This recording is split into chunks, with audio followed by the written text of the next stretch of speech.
If it looks difficult, it really is. It can get pretty hard, yeah. It was really hard. Like at the end, I was really struggling. These students from Cedar and John Barsby secondary schools in Nanaimo are competing against each other in the 3rd annual Northern Games.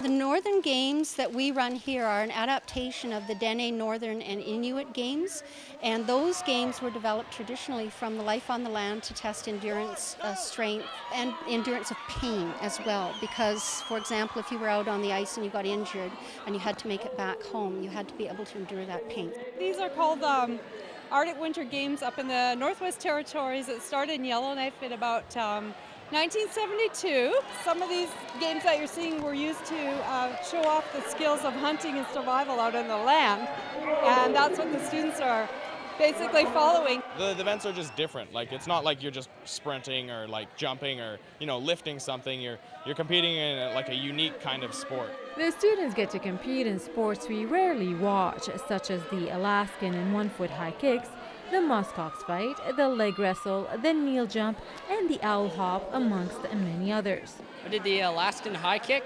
You grab your opposite foot with one hand, and you gotta try and hurl yourself up to kick the seal. It's about the Inuit people when they went hunting seal. If they saw the seal out on the land, instead of making the noise to scare the seal away, they would jump up and kick in the direction that the seal was, so that the hunters would follow the seal.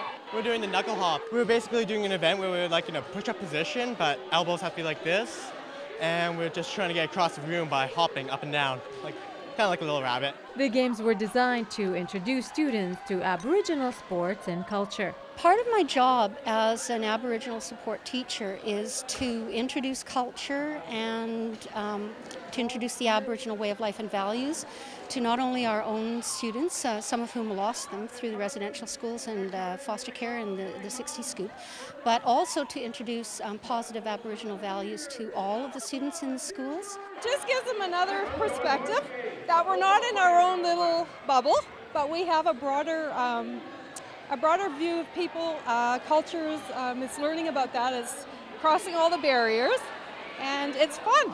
And they're not only fun, but they also encourage healthy rivalry between the two schools. In Nanaimo, for Shaw TV, I'm Dunya Tozy.